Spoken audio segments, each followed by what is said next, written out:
I've been working with a client who was the chairman of a financial planning business, and he's no longer, and he's having to grapple with what the next phase of his life looks like. At the same time, I was working with the career transition of a guy who was a CFO of a business and is sort of wanting to create a bit of a portfolio career. Two people at the same time that were going through the phase of having to let go of what things were and embrace a new phase of life. What I want to share with you is what they learned and what I've learned from when you have been in a high-level role for a company or running your own business, and how you can recreate the next phase of your life to have it as good as the previous phase. Talk to you soon.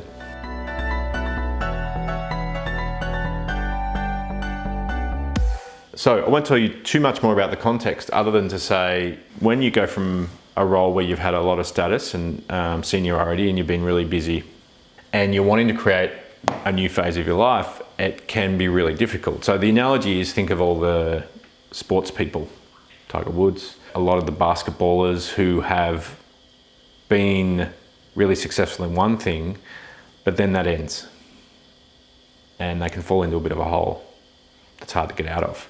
The challenge with that is because sometimes what can happen is the identity that someone had over here, they're unable to create a new sense of self over here that makes them feel good about themselves and builds their confidence and sustains them and does all that stuff in that new phase of their life. So that's the big picture around what the problem is.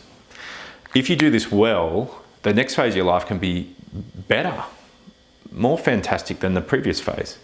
But if you get it wrong, you kind of go into this muddling time where you feel down on yourself and you miss the old days. Here's 3 ideas. The first one is, people have this really weird view of retirement or winding down. And they think that it has to be like the movies almost, you know, where kind of one day you go from everything and the next day you go to nothing. Or one day you go from this and one day you go from that. And the first idea is actually give yourself permission to take the things that you've learned in this role and apply them into the next phase of your life. Now, let me give you an example of that. One of the guys I'm working with has built a series of categories, all right? Sport, community, business, consulting, one other that escapes me, but you get the idea, right? And what he's done is he's applying the same level of rigor and planning and execution that he did in this role to those new phases of his life.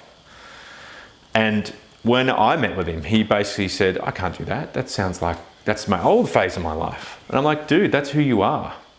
So carry on, give yourself permission to carry on some of those aspects of your identity from this role into that role so that it's not too big of a jump. All right, so that you can feel a sense of confidence in this new role.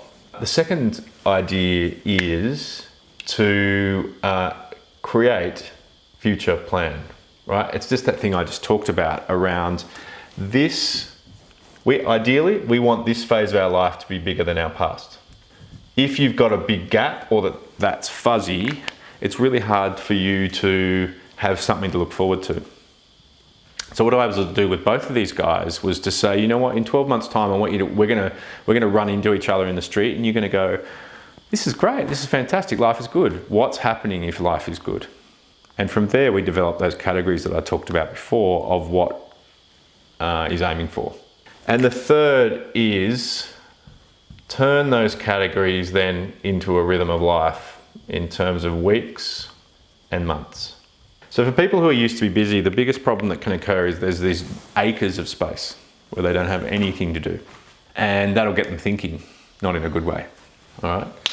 So what we're able to do is then turn the things that they want in this new phase into a weekly task, a monthly rhythm, or a 6-monthly rhythm. I'll give you an example. One of the things was visiting my brother, going riding every 6 months.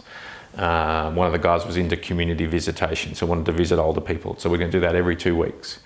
And building those rhythms into that new phase of life means that you can give yourself permission to take the skills that you've learned, build the future goals, and then set up a rhythm so that rather than this go down, you can actually build a new identity in that new phase of your life. So if you're thinking about, you're probably only watching this if you're considering it. And if you are considering it, think about these 3 ideas so that you can shift from one phase of your life into another successfully. Talk to you soon on The Reason and the Road.